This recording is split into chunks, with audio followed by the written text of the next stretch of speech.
Sung Il-Hwan is easily one of the strongest characters in the world. With that being said, let's go over Hwan's powers. Just like all the other hunters, his speed and strength are incredible. But due to him being a ruler's vessel, he's at a much greater level than even some of the strongest S ranks. As like I said, he made Hwang Dong-soo look like a bug compared to him, leaving him in the hospital for a very long time. To put things into perspective, Dong-soo is comparable to a level 58 Jinwoo, right after he got out of that red gate. At this point, Jinwoo was classified as a B rank. Jinwoo would have found it a hard time to beat him at that point, and yet Hwan obliterates him. And just like his son, Hwan uses daggers as his main weapon, showcasing another parallel between the two in not just personality but fighting styles as well. Sung Jinwoo probably mimicked his father's fighting style when he first decided to become a hunter, wanting to be like the man he looked up to. Perhaps his most unique strength is his mastery of stealth, as Hwan is able to camouflage himself with his surroundings, hiding all traces of his presence. And just like every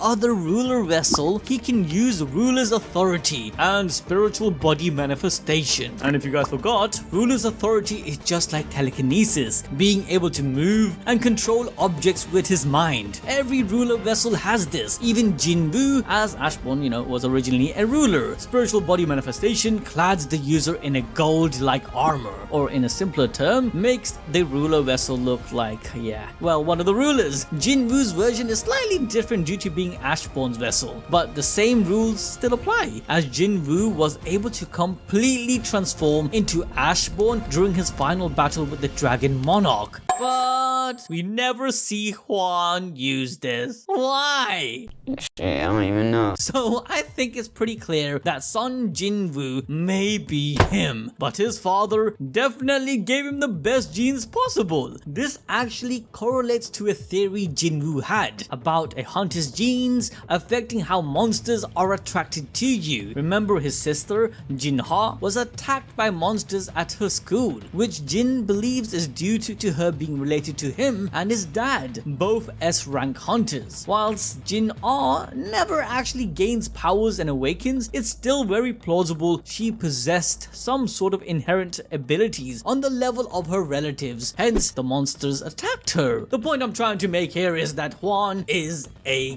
goat. Bro is Timothy Sr. What did he say? After absolutely shitting on Dong-soo, he tells him to never go near Korea again, and so Hwan went on the run to find Ashbone's vessel and kill the other monarchs, and he does just that. As during the Arjun Guild arc, Hwan hunts down the Frost Monarch. He lures him to America and the two clash with intense strength. So strong, the fight creates a massive explosion of energy. The outcome of the fight is unknown, but Hwan was able to escape the battle with little damage inflicted upon him. We wouldn't see Hwan again until the Japan Crisis arc, where he's informed his target would be in the country. This is when Hwan finally discovers that Ashbone's new vessel is none other than his own son. Hwan is horrified and can't bring himself to kill Jinwoo. Luckily for him, at this point in the story, the rulers have come to accept Jinwoo as one of their allies, and so Hwan is assigned a new mission. Yay! Instead of killing the new Shadow Monarch, he's now tasked with protecting his son, which Hwan is more than happy to accept. He may not be able to go to his son directly due to his role in the war, but is more than happy to protect him from a distance, as any good father would. Which is actually quite impressive, as not many anime fathers would know what that is. There's my dad,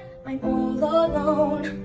But things don't get easier for Hwan, as after just learning he doesn't have to kill his son, he's framed as the primary suspect for the murder of the S-rank hunter, Christopher Reed. This is because whilst investigating his death, the Hunter Bureau discovered mana traces within the ruins of Christopher's home. Due to this, Jinwoo would learn the truth about his father's survival, sending him into a state of shock and confusion, wondering if he would have to face his father in combat. But Jinwoo stood by his belief, knowing his father would have never done that. If you guys want to enjoy more peak fiction, then check out this video next.